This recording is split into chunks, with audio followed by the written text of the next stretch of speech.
Antes de empezar, quiero invitarte a que te suscribas al canal y actives la campanita para no perderte ninguno de mis videos. Tu apoyo me motiva a seguir trayéndote más historias como esta.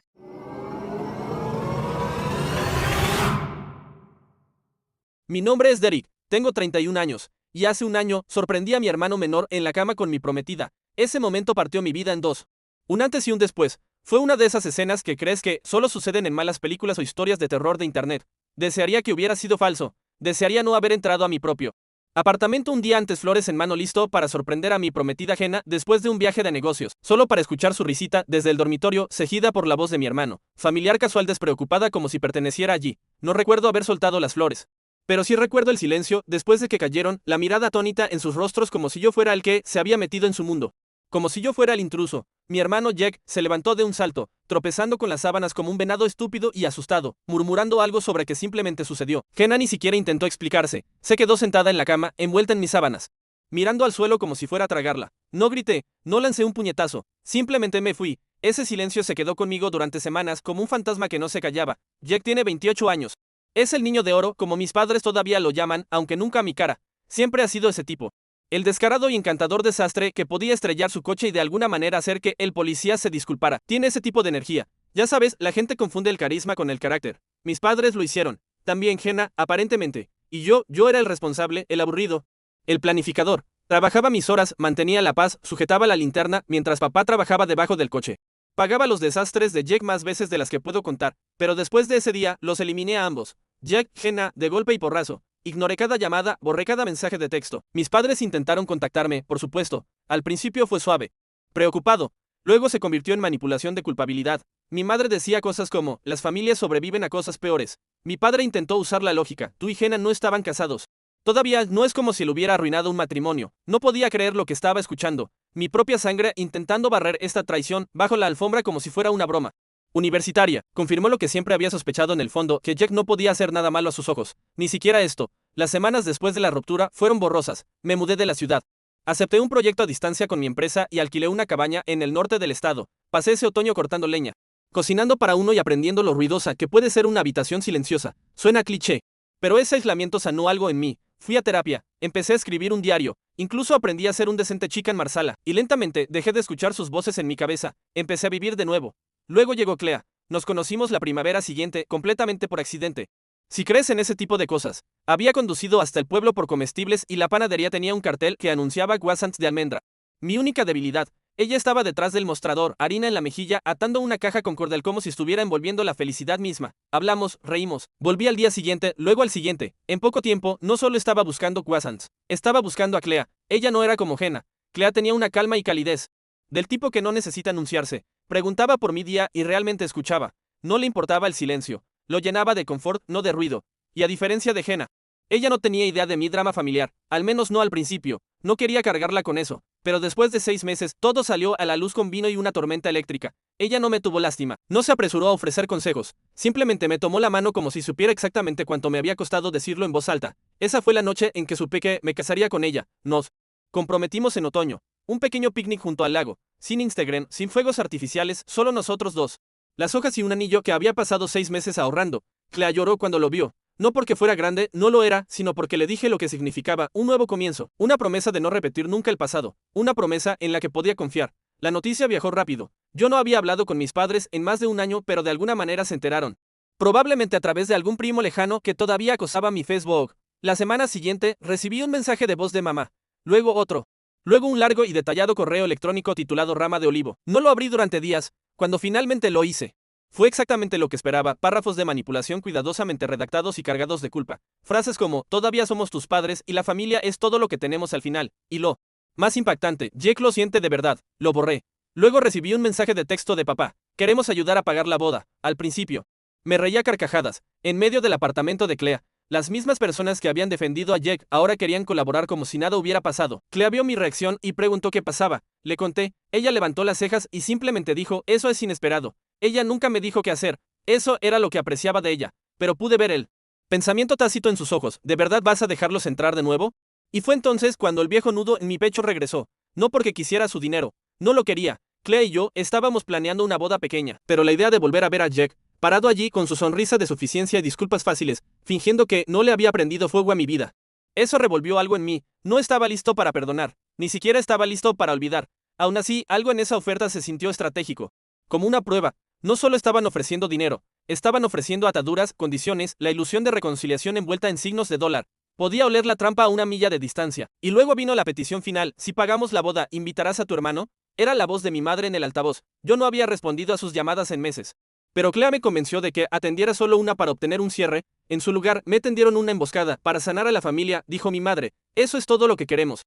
Derek, que esta familia vuelva a estar completa. Miré a Clea al otro lado de la mesa de la cocina, sus manos aún en las mías, sus ojos tranquilos, pero cansados. Y fue entonces cuando una idea comenzó a formarse. Una idea muy diferente. No el perdón, no el cierre, sino algo completamente distinto. Algo que Jack nunca vería venir. Y ahí es cuando las cosas realmente empezaron. Ojalá pudiera decir que colgué en ese mismo instante. Que les dije a mis padres dónde podían meter su sanación y me marché con mi dignidad intacta. Pero eso no fue lo que pasó. En cambio, me quedé sentado con el teléfono todavía en altavoz. La voz de mi madre llenando la habitación como la estática de una radio rota. Clea no dijo nada, solo me observó de cerca, su pulgar dibujando lentos círculos en mi mano. Era su forma de mantenerme anclado. Y en ese momento, lo necesitaba más de lo que creía. Jack ha cambiado.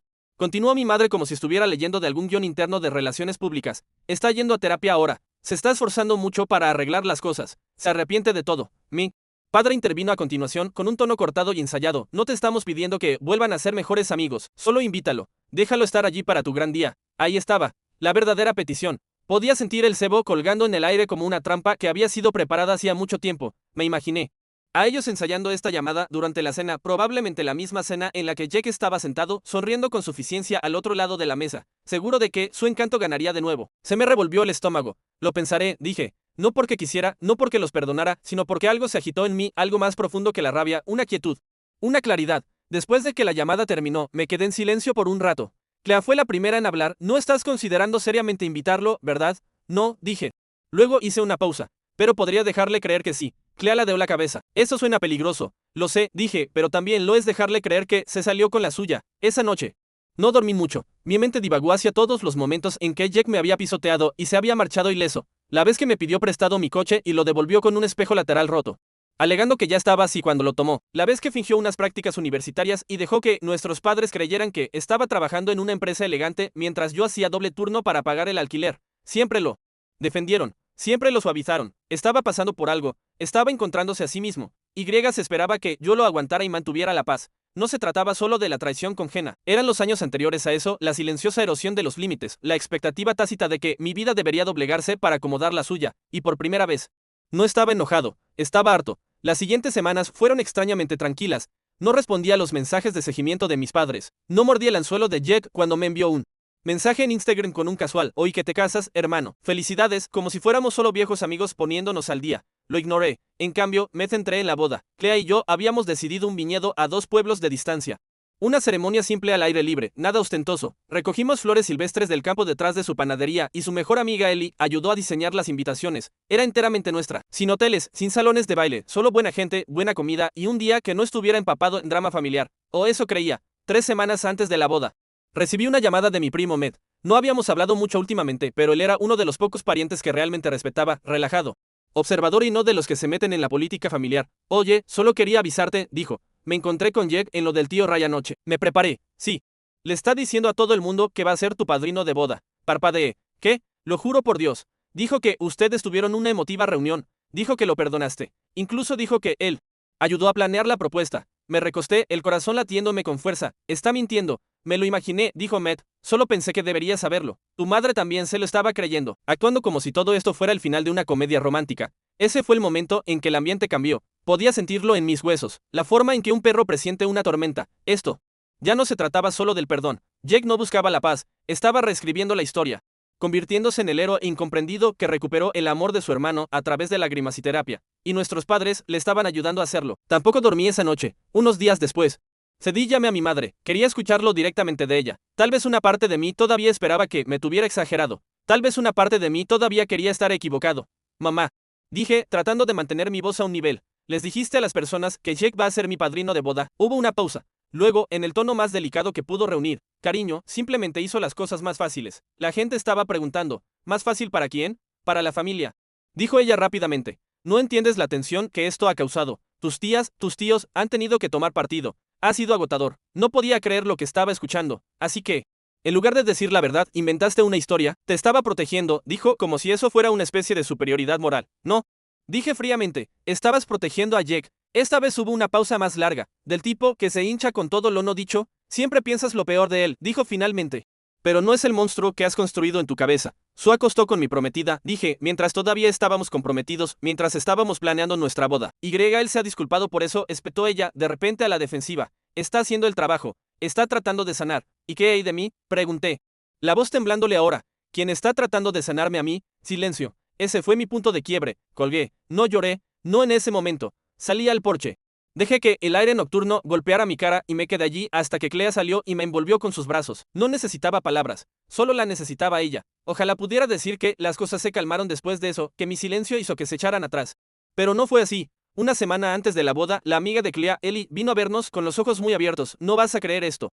Dijo, Jake me contactó. Clea y yo intercambiamos una mirada. ¿Qué hizo? Dijo que está planeando un brindis sorpresa en la recepción. Dijo que le diste tu bendición. Sentí que el suelo se inclinaba bajo mis pies. Me envió esto también, agregó, sacando su teléfono. Ahí estaba, una foto de Jake en smoking sosteniendo una copa de champán. El pie de foto decía, por mi hermano y su hermosa novia. Mejor tarde que nunca. Clea se quedó mirando la pantalla y luego a mí. Derek, apreté la mandíbula. No solo va a colarse en la boda, se está convirtiendo en el personaje principal. Elise mordió el labio. No estaba segura de si era una broma. No lo es. Dije, es Jake. Y fue entonces cuando las piezas finales encajaron en su lugar. No venía a la boda solo para sanar a la familia, venía a secuestrarla, a convertir nuestro día en su arco de redención, a entrar en ese viñedo como el hijo pródigo, encantando a la multitud, tal vez incluso derramando unas cuantas lágrimas para sellar la actuación, y supe en ese momento que no podía simplemente permitir que sucediera, porque había una cosa más que Jake no sabía, un giro final que no había tenido en cuenta. Él no sabía quién era Clea en realidad o lo que solía significar para él, porque una vez, mucho antes de mí, cuando Clea y Jake estaban en la universidad, ella era la única chica que Jake había deseado. La única chica que no pudo encantar. La única chica que vio a través de él. Ella nunca me había contado mucho al respecto, solo que la había invitado a salir una vez, y ella había dicho que no amablemente, luego otra vez, y otra vez. Hasta que se puso raro, hasta que empezó a aparecer en la panadería cuando ella estaba trabajando, dejando notas, haciendo bromas que no se sentían como bromas. Clea lo había dejado pasar en ese momento, pero ahora él estaba a punto de verla caminar por el pasillo vestida de blanco en mi brazo, y la mejor parte, él ni siquiera lo sabía todavía, pero lo sabría, y cuando lo hiciera, todo se desmoronaría justo allí, delante de 200 invitados, y justo en ese momento yo estaría listo para tomar el micrófono. Lo extraño de tocar fondo es que normalmente no te das cuenta hasta que algo pequeño, algo tonto, lo hace obvio, para mí. No fue atrapar a Jake en la cama con mi prometida, no fue ver a mis propios padres defenderlo como si yo fuera un niño que reacciona de forma exagerada, ni siquiera fue escuchar que se jactaba ante la gente de dar un brindis sorpresa en mi boda, como si todo esto fuera un gran final de comedia de situación donde todo termina con un lazo. No, fue una semana antes de la boda, en medio de una tranquila tarde de martes, cuando entré en la panadería para sorprender a Clea con un café y la encontré sentada en el suelo en la trastienda, con la cabeza entre las manos, llorando, no sollozando, no gimiendo, solo llorando, suavemente, exhausta. Me quedé allí por un segundo, congelado en mi sitio con 2 vasos de papel en la mano y un nudo formándose en mi garganta. No dije nada al principio. Solo me arrodillé a su lado y le ofrecí el café. Ella sonrió, aunque sus mejillas todavía estaban mojadas. Estoy bien, susurró. Solo ha sido un día largo, pero yo sabía que no era cierto. Clea no lloraba así por un día largo. Clea lloraba cuando algo le pesaba tanto que no podía soportarlo más sin que se derramara. Así que me senté a su lado, ignorando el débil aroma harina y canela en el aire, y le pregunté qué pasaba. Me miró con los ojos enrojecidos y dijo, no creo que le guste a tu madre. Parpadeé. ¿Qué? Ha estado llamando, dijo suavemente, enviando mensajes de texto, haciendo preguntas como, ¿estás seguro de que Derek está listo para esto? ¿O habla a menudo de Jenna? Como si yo fuera solo la novia de rebote. Apreté la mandíbula. Dijo que no quiere que tomes una decisión de la que te arrepientas debido a la gran presión a la que has estado sometido. Continuó Clea. Lo entiendo, de verdad, pero me hizo sentir que no soy realmente bienvenida. Me quedé mirando el suelo. Mi madre, la misma mujer que lloró por teléfono, rogando sanar a la familia. Ahora estaba socavando silenciosamente a la única persona que me había ayudado a recuperarme. Quería conducir hasta su casa y gritar. Quería llamarla y exigirle que nunca más le hablara a Clea. Pero en su lugar, me quedé en silencio porque algo dentro de mí finalmente se rompió. Esto no era una familia tratando de sanar. Esta era una familia tratando de fingir que nada de eso había pasado, de reemplazar la realidad con una versión curada de los acontecimientos donde Jake cometió un error. Yo reaccioné de forma exagerada y todos los demás solo querían que las cosas volvieran a la normalidad, pero no había normalidad a la que volver. Apreté la mano de Clea y le dije, no eres un rebote. Eres la razón por la que sé que nunca quiero conformarme con menos otra vez. Ella sonrió débilmente. Y creo que eso ayudó. Pero más tarde esa noche, cuando estaba solo en el cuarto de invitados de su apartamento, me senté al borde de la cama y miré mi reflejo. No enojado, no destrozado. Solo cansado. Eso fue tocar fondo. No fue ruidoso ni explosivo. Fue silencioso, como una lenta fuga en el pecho que solo notas una vez que está vacío. A la mañana siguiente envié 2 mensajes de texto. Uno a mis padres, no contacten a Clea de nuevo. Y uno a Jack, no aparezcas en la boda. Sin explicaciones. Sin espacio para el debate. Luego apagué mi teléfono durante 3 días. Durante ese tiempo algo cambió. Dejé de preocuparme por si ellos entendían. Dejé de esperar que se despertaran un día y se dieran cuenta de lo que habían hecho. En cambio, me puse a trabajar. Tomé el dolor y lo doblé en planificación. Planificación real. No del tipo que hace tableros de Pinterest, sino del tipo que establece cortafuegos emocionales. Llamé al lugar, arreglé para tener seguridad privada, no guardaespaldas corpulentos, sino 2 hombres locals que trabajaban en el viñedo a tiempo parcial y podían escoltar discretamente a cualquiera fuera de la propiedad si era necesario. Les envié fotos de Jack. También les avisé.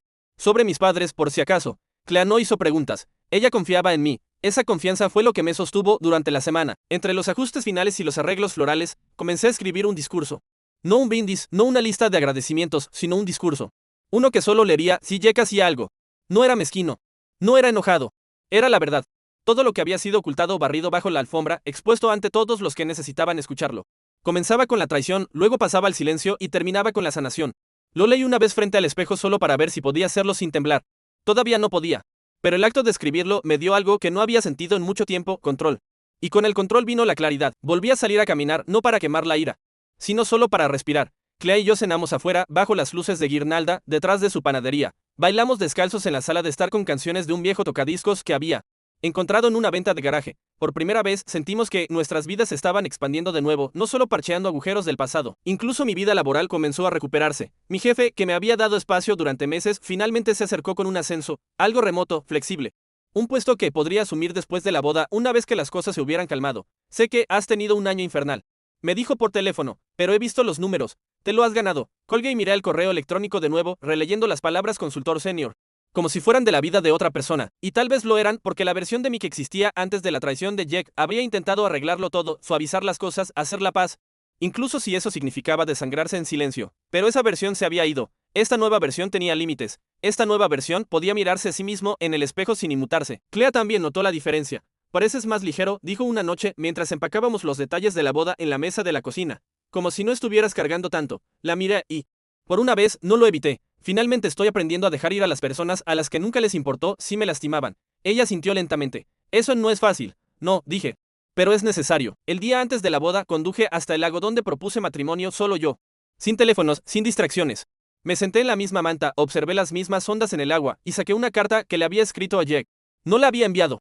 No iba a hacerlo, pero necesitaba escribirla. No era larga, solo una página. Le dije que no lo odiaba, que ya no necesitaba que se disculpara, que ahora lo veía por quien era, no por quien había esperado que fuera. Y le dije que lo perdonaba. Pero ese perdón no significaba acceso. No significaba confianza. No significaba que pudiera reescribir el pasado. Solo significaba que no iba a dejar que fuera dueño de más partes de mi mente. Luego doblé la carta y la tiré a la fogata junto al lago. Vi cómo los bordes se rizaban y ardían. La llama no rugió. Solo ardía a fuego lento. Tranquila, constante, como yo. Esa noche. Clea y yo dormimos en habitaciones separadas, según la tradición. Pero antes de separarnos, me besó la frente y susurró, mañana, empezamos de cero. Sonreí porque, por primera vez en mucho tiempo, lo creí, y al día siguiente, el día de nuestra boda, el sol salió sobre el viñedo en un cielo tan claro que casi se sintió simbólico. Las sillas estaban puestas, los invitados llegaron, la música sonaba y Clea se paró al final del pasillo con un vestido tan simple e impresionante que me dejó sin aliento. Todos se pusieron de pie. Excepto un hombre que se puso de pie un poco demasiado rápido, con los ojos muy abiertos, las manos apretadas, el rostro pálido, y fue entonces cuando supe que estaba aquí, Jack. Sin invitación, parado entre la multitud como si perteneciera, pero lo que él no sabía, lo que no podía haber preparado era a quien estaba mirando, porque mientras Clea se acercaba, él la vio, realmente la vio, y yo vi todo desenvolverse, la conmoción, el reconocimiento, el dolor, la envidia, el desmoronamiento. Se dio la vuelta, dio un paso hacia atrás, se chocó con una silla. Luego se dio la vuelta de nuevo como si fuera a huir, pero no lo hizo, en cambio hizo algo mucho peor. Él espetó lo suficientemente fuerte como para que se giraran las cabezas, lo suficientemente fuerte como para que incluso la música fallara, y justo así. El momento para el que me había estado preparando finalmente llegó, y fue entonces cuando di un paso adelante y busqué el micrófono. Hay un tipo de silencio muy específico que cae cuando alguien arma un escándalo en una boda. No es como el silencio en una sala de cine durante un funeral. No, es más afilado, más dentado. Una pausa donde nadie respira, como si incluso el aire estuviera confundido. Eso fue lo que llenó el viñedo cuando Jack tiró su silla hacia atrás, golpeando al invitado detrás de él y siseó algo que estoy bastante seguro de que se suponía que debía permanecer en su cabeza. ¿Qué demonios está haciendo ella aquí? No lo gritó, no del todo, Pero el veneno en su voz cortó la música como una cuchilla. Clea ni siquiera había llegado al altar todavía. Estaba a mitad del pasillo, su mano metida en el brazo de su padre cuando las palabras de Jake la detuvieron en seco. Me giré lentamente, micrófono ya en mano. No porque estuviera a punto de dar un discurso, sino porque le había pedido a la banda un micrófono inalámbrico esa mañana, por si acaso. Por si acaso sucedía exactamente esto, porque sabía que Jake no podía evitarlo. Era impulsivo, predecible, el tipo de persona que intentaría sabotear una boda con nada más que un ego herido y una mentira a medio terminar en el bolsillo trasero. Y mientras lo miraba, vestido con un traje que no le quedaba del todo bien, con ese familiar rubor subiendo por su cuello, me di cuenta de algo. No había cambiado en absoluto. Pensó que era el personaje principal. Siempre lo hizo. Pero esta vez yo era el que sostenía el micrófono. No hablé de inmediato. Dejé que el silencio se estirara. Dejé que los invitados murmuraran y se movieran. Todos los ojos se dirigieron entre Jake, Clea y yo, que ahora estaba congelada a mitad del pasillo. Su padre miraba de un lado a otro como si estuviera a 2 segundos de golpear a alguien. Jake dio un paso adelante, los puños medio apretados. No me dijiste que ella era Clea. No, dije con calma. No lo hice. El parpadeo. Su boca se abrió, se cerró, luego se abrió de nuevo. Hiciste esto a propósito, dijo, la voz subiendo. ¿Te refieres a casarme con alguien que amo? Sí, eso fue intencional. Alguien resopló. No sé quién, pero rompió la tensión lo suficiente como para que yo captara la mirada de Clea. Ella sintió. Uno pequeño. Justo lo suficiente. Y luego me volví hacia Jake, ignorando a los invitados a la boda, al camarógrafo, al silencio atónito de mis padres 3 filas atrás, y dije por el micrófono, aclaremos algo antes de que este día continúe. Yo no te invité. Eso provocó una ondulación. Las cabezas se giraron. Jake trató de reír, pero le salió ahogado. Vamos, hombre. Mamá dijo. Sé lo que dijo mamá. Lo interrumpí. Yo dije que no. Me miró como si no pudiera creer que le hubiera respondido, como si todavía se suponía que yo fuera el mismo tipo de hace un año, conmocionado, sin palabras. Saliendo de un dormitorio con un ramo de flores y una columna vertebral rota. Pero yo ya no era ese tipo. Su te dijo que no vinieras, dije, caminando hacia él. Ignoraste eso. Pensaste que aparecerías, robarías unos momentos de atención. Tal vez darías un brindis sorpresa como si este fuera tu arco de redención. Unos pocos invitados intercambiaron miradas. Has estado mintiendo sobre este día durante semanas, continué, diciéndole a la gente que te pedí que fueras mi padrino de boda, diciéndoles que hicimos las paces. Diciéndoles que planeaste la propuesta. Levanté una mano, lo cual, para que conste. Me tomó 6 meses de ahorro y 2 semanas de ataques de ansiedad. Él no se movió. Has reescrito toda esta historia en tu cabeza para que seas el héroe, pero no lo eres. No aquí. Mi voz nunca se elevó, ni una sola vez, porque esto ya no era rabia, era control. Jake abrió la boca de nuevo, pero me adelanté. Te acostaste con mi prometida, dije, dejando que las palabras quedaran suspendidas en el aire. Traicionaste a tu propio hermano. Estuviste en la casa que yo pagué, en la cama en la que dormí. Y actuaste como si yo no existiera. Silencio sepulcral ahora. Me quedé callado al respecto porque estaba avergonzado, no solo de ti, sino de cuánto te dejé salírselas con la tuya antes de eso. Me giré, mirando a mis padres. De cuántas veces limpié tus desastres, pagué tu alquiler, te cubrí, asumí la culpa, me dijeron que era demasiado serio cuando lo señalé. Y todos ustedes. Dirigí mi mirada hacia mis padres, con las mejillas sonrojadas, los ojos muy abiertos. Me hicieron creer que amar a alguien significaba encogerse para encajar en su sombra. Me volví hacia Jake, pero ya no voy a hacer eso. La seguridad ya se estaba moviendo desde el borde del lugar. Los había contratado para que se mezclaran trajes a juego, etiquetas con nombres, incluso asignaciones de asientos. Ahora se movieron con tranquila precisión, flanqueando a Jake sin tocarlo. Este no es tu día. Dije, no fuiste invitado y no eres bienvenido. Jake se rió de nuevo, áspero y amargo. Todo esto porque me equivoqué una vez. No, dije, todo esto porque nunca aprendiste a detenerte. El guardia dio un paso adelante. No me toques, siseó Jake. Puedes salir por tu cuenta.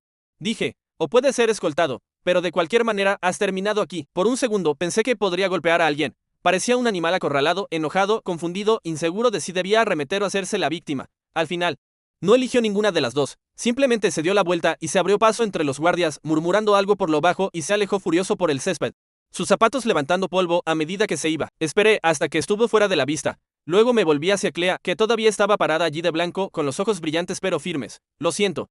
Dije suavemente por el micrófono. Ahora donde estábamos, los invitados se rieron, nerviosos al principio, luego con ganas, y justo así el momento pasó. Pero ese no fue el final. Eso fue solo la llamada a telón pública. Detrás de escena. Había estado preparando algo mucho más intrincado, porque no detienes a alguien como Jake con una sola confrontación. Lo detienes quitándole la única cosa en la que siempre ha confiado, el beneficio de la duda, y para eso necesitaba pruebas. Verás, en los meses previos a la boda, mientras Clay y yo planeábamos nuestra vida, comencé a recopilarlo todo: capturas de pantalla, mensajes de texto, transferencias bancarias, declaraciones de exparejas y compañeros de trabajo, años de comportamiento expuestos como un rastro de migas de pan, no por venganza, sino por claridad, porque Jake había construido una vida sobre la suposición de que la gente se olvidaría que si sonreía lo suficientemente amplio, contaba una historia lo suficientemente buena, nadie preguntaría qué sucedió detrás del telón. Pero ahora tenía el telón en mis manos y estaba listo para tirar. Mi primera llamada fue a Ahmed, mi primo, el que me avisó sobre la mentira del padrino de boda. Siempre había tenido la cabeza bien puesta y, lo que es más importante, Trabajaba en marketing digital. Sabía cómo empaquetar un mensaje. Quiero publicar algo, le dije, no una campaña de desprestigio. Solo la verdad. Matt ni siquiera dudó. ¿Tienes pruebas? Bastantes. Entonces, hagámoslo. Juntos, creamos una página privada. Nada público, nada viral, solo un enlace protegido con contraseña que explicaba todo. La traición, la manipulación. Las mentiras que Jake había contado sobre la boda. Incluimos citas de mensajes de texto antiguos, notas de los días universitarios de Clea. Incluso declaraciones de personas a las que Jake había dejado en la estacada después de estafarlas. Cada una verificada, cada una con marca de tiempo. No era para todos, solo para la familia. Porque después de la ceremonia, una vez que las fotos fueron tomadas, el pastel cortado y los invitados se fueron a casa, envié ese enlace a mis padres, tías, tíos y a cualquiera que alguna vez hubiera preguntado por qué no pueden simplemente superarlo, y luego apagué mi teléfono. No estaba buscando una reacción, no estaba buscando venganza, estaba buscando paz. Y si la paz significaba quemar la fantasía que mi familia había construido alrededor de la imagen de niño de oro de Jake, que así fuera, pero lo que no esperaba, lo que no pude haber planeado, fue lo que sucedió después. Porque alguien más vio ese enlace, alguien que no se suponía que lo viera, alguien que tenía mucho más que perder que un brindis de boda o una reconciliación falsa, y fue entonces cuando todo comenzó a desmoronarse de verdad, porque resulta que las mentiras de Jake habían ido más profundo de lo que pensaba, y una de ellas estaba a punto de explotar. No esperaba que se volviera nuclear, en realidad no, pensé que enviaría el enlace, mis padres lo verían, tal vez sentirían un destello de vergüenza. Tal vez incluso se darían cuenta de lo que habían permitido todos esos años. Pensé que habría silencio, algunas cenas incómodas, tal vez una disculpa. Lo que no tuve en cuenta fue que mi primo Matt, siempre el estratega, decidió incluir un rastreador en el enlace. Nada turbio, solo del tipo que te dice quién abre la página y cuándo. En 48 horas se había abierto 42 veces. Fue compartido, reenviado y una de las personas que lo abrió, una de las últimas en hacer clic en el enlace, fue alguien llamado Krista Mayalerje. El nombre no significó nada para mí al principio. Casi lo ignoré hasta que Matt me llamó con la voz tensa. Derek, dijo. ¿Recuerdas cómo Jake solía presumir de su trabajo en esa firma de inversión en Chicago? Sí, dije, al que supuestamente siempre estaba volando. Bueno, Krista Mayalerje, dijo Matt. No es cualquiera, es su jefa, socia principal, su jefa de verdad. Estaba en copia en uno de los reenvíos de tu tía Marianne. Me senté pesadamente. Creo que acaba de descubrir que Jake ha estado mintiendo. Jake siempre había sido vago acerca de su trabajo. Era su modus operandi, palabras de moda y humo, capital privado, financiación de etapas iniciales. Cada vez que hacía una pregunta real, él redirigía. Hablaba de viajes, de tratos que eran confidenciales, de startup bros con demasiado dinero de capital de riesgo y no suficiente sentido común. Nunca presioné. ¿Por qué lo haría?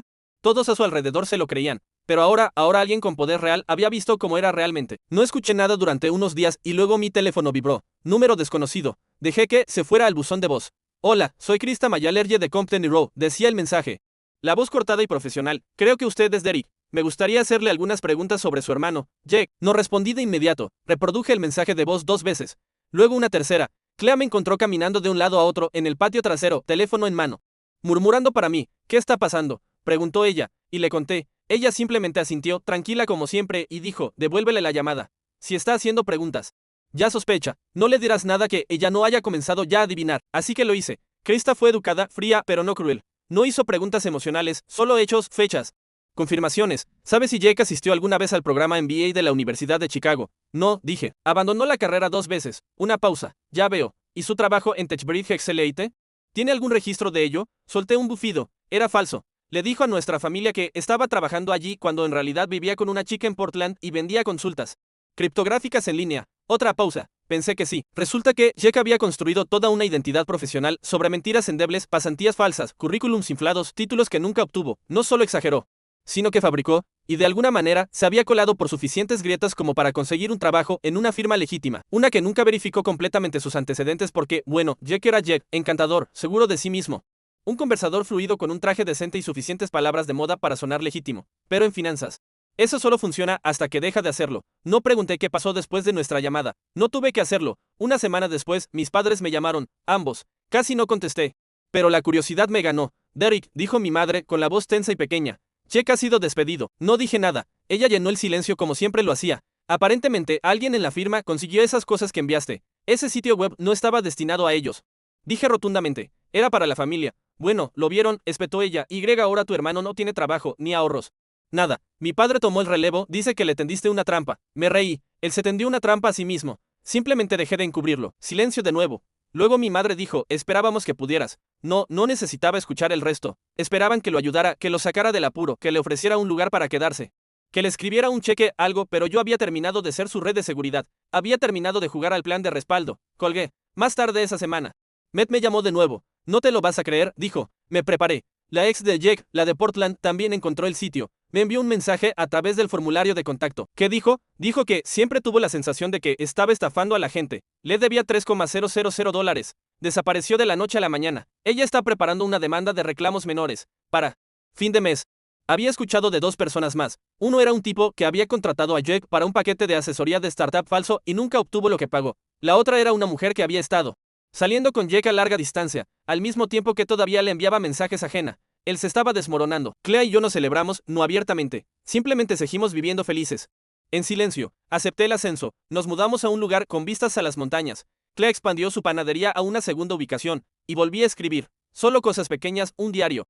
Algunos ensayos, un artículo sobre límites que un blog local terminó publicando. Nunca volví a saber de Jake, pero recibí un último correo electrónico de mi madre, sin saludo.